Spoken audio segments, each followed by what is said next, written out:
जय हिंद दोस्तों, तो एक वैकेंसी का अपडेट मध्य प्रदेश को लेकर यदि मैं बात करूं, Madhya Pradesh public health services corporation limited में वैकेंसी आ चुकी है। लोक स्वास्थ्य एवं चिकित्सा शिक्षा विभाग मध्य प्रदेश शासन के अंतर्गत ये कंपनी है जिसकी नियम पुस्तिका जारी की गई है। तो कौन कौन से पदों को लेकर ये वैकेंसी है, आपके यदि एक्सपीरियंस क्या कुछ स्पेशल है तो आप उसके लिए फॉर्म भर सकते हैं। इसके अलावा यदि आपका सीपीसीटी है तो किस पद के लिए आप फॉर्म भर सकते हैं, पूरी जानकारी मैं आपको इस वीडियो के माध्यम से यहाँ पर बताने वाला हूं। तो यहाँ पर एमपीपीएच एससीएल की ये वैकेंसी यहां पर आ चुकी है, जिसके अंतर्गत यदि मैं आपको बताना चाहूंगा, यदि रिक्त जो पद है उसमें आप देखेंगे महाप्रबंधक है, प्रबंधक संभागीय, डिवीजन मैनेजर, लॉजिस्टिक, मानव संसाधन developer, legal officer, biomedical pharmacist और कार्यालय सहायक की यहां पर वैकेंसी आई है, जिसमें कार्यालय सहायक के लिए सीपीसीटी आपका है तो आप ये फॉर्म भर सकते हैं।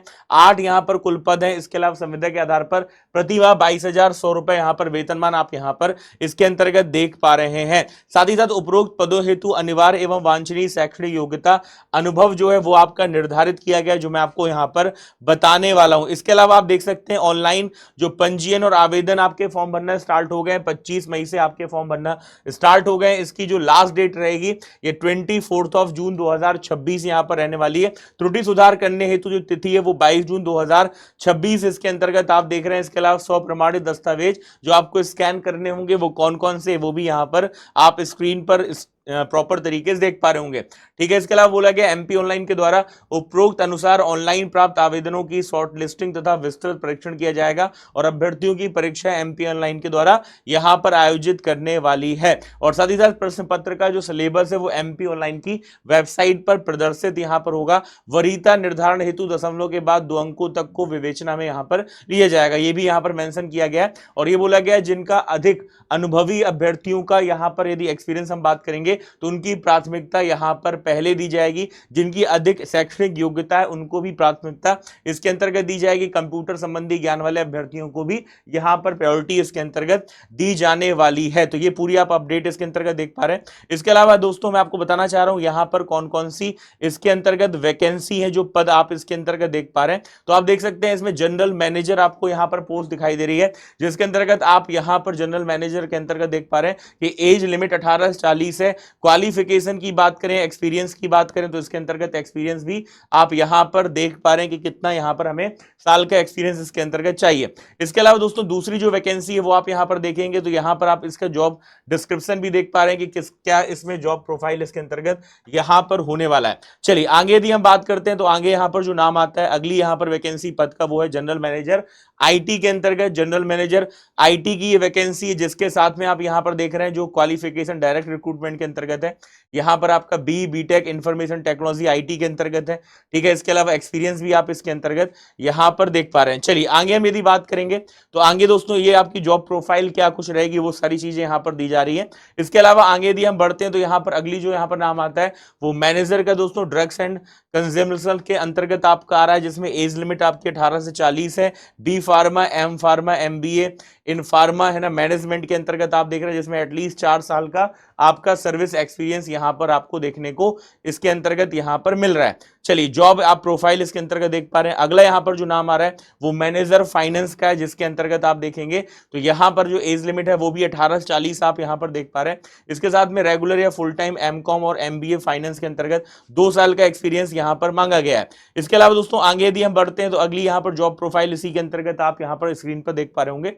अगला जो यहां पर पोस्ट है वो कौन सी है, तो ये पोस्ट आपको यहां पर देख रही है मैनेजर डिविजनल कोऑर्डिनेटर के अंतर्गत। इसके अंतर्गत भी आप यहां पर देखेंगे तो बी फार्मा, एम फार्मा या एमबीए के साथ यहां पर डायरेक्ट रिक्रूटमेंट के साथ में आप देख रहे हैं 5 साल का मिनिमम एक्सपीरियंस यहां पर मांगा है। तो आप अपने हिसाब से देख सकते हैं आपका क्वालिफिकेशन क्या है और एक्सपीरियंस आपका क्या है, किस पद के लिए आप यहां पर फॉर्म भर सकते हैं। चलिए इसके बाद यदि हम बात करेंगे तो अगला जो यहां पर आप पद देख पा रहे हैं वो डिविजनल मैनेजर का आप यहां पर देख पा रहे हैं। इसके लिए भी एज लिमिट जो है वो कितनी 18 से 40 एज लिमिट है। इसके साथ बी फार्मा, एम फार्मा आप इसके अंतर्गत देख पा रहे हैं दोस्तों, जो प्रतिनियुक्ति के अंतर्गत देख रहे हैं, जो ऑलरेडी पहले से जॉब में है, और उसके साथ एक्सपीरियंस भी आप यहां पर इसके साथ में यहां पर देख पा रहे हैं। ठीक है, चलिए इसके अलावा दोस्तों हम बात करते हैं अगला जो यहां पर नाम आ रहा है है ना। अगला जो नाम आ रहा है वो कौन सा है, कंसल्टेंट का आप यहां पर देख पा रहे हैं, जिसके अंतर्गत क्वालिफिकेशन के साथ में एक्सपीरियंस यहां पर क्या कुछ मांगा गया है। चलिए इसके बाद हम आगे यहां पर बढ़ते हैं, तो और कौन सी पोस्ट हमें इस पर्टिकुलर वैकेंसी के अंतर्गत देखने को यहां पर मिल रही है, तो आप देख रहे हैं लॉजिस्टिक कंसल्टेंट की भी यहां पर वैकेंसी निकली गई है। इसमें भी आपका एक्सपीरियंस आपका मिनिमम 2 साल का यहां पर मांगा है। डी फार्मा एम फार्मा के लिए दोस्तों यहां पर ये वैकेंसी काफी ज्यादा महत्वपूर्ण होने वाली है। ठीक है, चलिए आगे बढ़ते हैं, और कौन सी वैकेंसी है। तो अगला जो है दोस्तों यहां पर आपको नाम देखने को मिल रहा है वो कौन सा है, देखिएगा। चलिए तो अगला जो नाम है ये ह्यूमन रिसोर्सेज यानी एचआर के अंतर्गत यहां पर वैकेंसी, जिसमें ग्रेजुएट आपका एनी डिसिप्लिन रिकॉग्नाइज्ड यूनिवर्सिटी मांग रहा है। इसके साथ में यहां पर आपसे वो बोल रहा है कि 2 ईयर का आपका full time MBA with specialisation HR के अंतर्गत यहां पर होना चाहिए। Computer proficiency MS office HR MS e office के अंतर्गत यहां पर आपका होना चाहिए। एक्सपीरियंस क्या कुछ है ये आप इसके अंतर्गत यहां पर देख पा रहे हैं। चलिए आगे बढ़ते हैं, फिर आपका डेवलपर की यहां पर वैकेंसी एक्सपीरियंस के साथ यहां पर मांग रहा है। चलिए आगे बढ़ते हैं, और कौन कौन से यहां पर पोस्ट आप देख पा रहे हैं। तो अब यहां पर लीगल ऑफिसर की वैकेंसी आप यहां पर इसके अंतर्गत देख पा रहे हैं, जिसको लेकर यहां पर दोस्तों essential graduation law from recognised आपका यूनिवर्सिटी यहां पर मांगा गया, और इसके साथ में 4 साल का लीगल यहां पर लॉ के अंतर्गत आपका एक्सपीरियंस यहां पर होना चाहिए। चलिए आगे हम बात करते हैं, अगला जो यहां पर पद इसके अंतर्गत आपको दिखाई दे रहा है वो है फाइनेंशियल कंसल्टेंट की यहां पर आपको पद दिखाई दे रहा है। इसके बाद हम बात करते हैं बायोमेडिकल इंजीनियरिंग को लेकर यहां पर पद है, जिसमें आप देख रहे हैं यहां पर मेंशन किया गया है कि B B Tech M Tech electronics mechanical engineering के साथ में आपका यहां पर एटलीस्ट 4 ईयर का आपका क्या होना चाहिए, एक्सपीरियंस यहां पर होना चाहिए। इसके साथ में जॉब प्रोफाइल यहां पर मेंशन की गई है। आगे भी हम बात करेंगे डिविजनल बायोमेडिकल इंजीनियरिंग के साथ में B B Tech electronics biomedical engineering के साथ में एक्सपीरियंस यहां पर 4 साल का इसके अंतर्गत यहां पर मांगा गया है। चलिए आगे बात करते हैं दोस्तों, यहां पर अगली वैकेंसी की बात करेंगे। इसमें जो पद है वो आपके लिए यहां पर बायोमेडिकल कंसल्टेंट का यहां पर आपको दिखाई दे रहा है। चलिए आगे बात कर लेते हैं, ये अलग अलग दोस्तों पद हैं, उनके साथ में आप देखिएगा कि आप किसके अंतर्गत यहां पर एलिजिबल होने वाले हैं। और अब जो सबसे महत्वपूर्ण नाम आता है वो है ऑफिस असिस्टेंट का। ऑफिस असिस्टेंट के लिए आप देख रहे हैं 18 से 40 साल की एज लिमिट है, और इसके साथ में ग्रेजुएट आपका ग्रेजुएशन आपका होना चाहिए, और इसके साथ में वैलिड आपका सीपीसीटी जो स्कोर कार्ड है वो आपका होगा। कंप्यूटर एप्लीकेशन का आपको नॉलेज होना चाहिए। पोस्ट क्वालिफिकेशन एक्सपीरियंस है तो वो ज्यादा बेहतर इसके अंतर्गत यहां पर माना जाएगा। एमएस ऑफिस का आपको बेहतर तरीके से नॉलेज यहां पर होना चाहिए। तो ये आप देख सकते हैं दोस्तों, यहां पर आपको ये वैकेंसी का पूरा अपडेट यहां पर मैंने बता दिया है।